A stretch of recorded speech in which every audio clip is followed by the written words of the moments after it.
નમસ્કાર મિત્રો, સ્વાગત છે તમારું ગુજરાતી ખેડૂત યુટ્યુબ ચેનલમાં। આજના સમાચાર વિશે વાત કરતા પહેલાં જો તમે અમારી ચેનલમાં નવા છો તો નીચે લાલ કલરનું સબસ્ક્રાઇબ બટન આપેલું છે તેને દબાવીને બાજુમાં રહેલા ઘંટડી બટનને પણ દબાવી દેજો, જેથી મારા આવનારા તમામ વિડીયોની માહિતી તમને મળતી રહે। સોના ચાંદીના ભાવમાં ઘટાડો।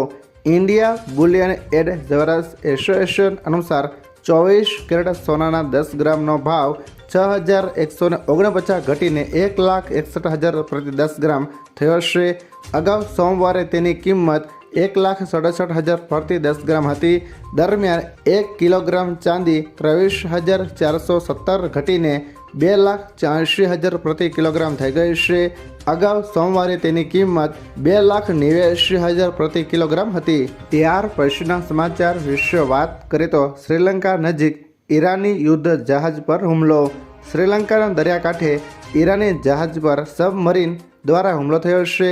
શ્રીલંકાના નૌકાદળમાં જણાવ્યા અનુસાર આ હુમલામાં 32 લોકો ઘાયલ થયા છે અને ઘણા લોકો ગુમ થયા છે। નૌકાદળના પ્રવક્તાએ જણાવ્યું કે ઘાયલોને બચાવીને હોસ્પિટલમાં દાખલ કરાયા છે, જ્યાં તેમની સારવાર ચાલી રહી છે। શરૂઆતમાં 101 ગુમ અને 78 ઘાયલના આંકડા જાહેર થયા હતા। મોતનો આંકડો જાહેર થયો નથી। કેટલાક મૃતદેહો મળી આવ્યા છે। ત્યાર પછીના સમાચાર વિશે વાત કરીએ તો વિશ્વનું સૌથી મોટું સોલાર ફાર્મ। ભારતના રાજસ્થાનમાં આવેલું ભાદલા સોલાર પાર્ક વિશ્વનું સૌથી મોટું સોલાર ફાર્મ છે।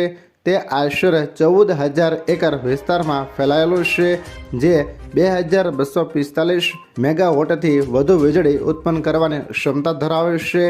આ રણ પ્રદેશમાં એટલી ગરમી અને સૂર્યપ્રકાશ છે કે તે લાખો ઘરોને પ્રદૂષણ મુક્ત વીજળી પૂરી પાડે છે, જે ગ્રીન એનર્જી ક્ષેત્રે ભારતની મોટી સિદ્ધિ છે। સમાચાર વિશે વાત કરીએ તો MS ધોનીની કારને મળ્યો મેમો। પૂર્વ કેપ્ટન MS ધોની ફરી એકવાર ચર્ચામાં આવ્યા છે। રાષ્ટ્રીય ટ્રાફિક પોલીસે તેમની મર્સિડીઝ કારનું ઓવર સ્પીડિંગ બદલ 1,000નું ચલણ જારી કર્યું છે। કાકે રિંગ રોડ પર તેમની કાર 91ની ઝડપે દોડતી કેમેરામાં કેદ થઈ હતી, જ્યારે ત્યાં ગતિ મર્યાદા 60 કિમીની નક્કી કરાયેલી છે। આ ઉપરાંત રાંચીના હરમુ સ્થિત તેમના નિવાસસ્થાને રહેણાંક જમીનનો વ્યાપારી ઉપયોગ કરવા બદલ ઝારખંડ રાજ્ય ગૃહ બોર્ડ પણ તેમને નોટિસ ફટકારી છે।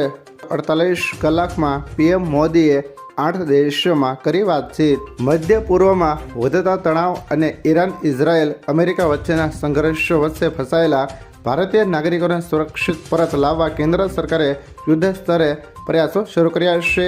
વડાપ્રધાન નરેન્દ્ર મોદીએ છેલ્લા 48 કલાકમાં UAE, Saudi Arabia, Bahrain, Oman, Kuwait, Qatar, Jordan અને ઇઝરાયલ સહિતના 8 ગલ્ફ તથા પશ્ચિમ એશિયાઈ દેશોના નેતાઓ સાથે વાતચીત કરી હતી।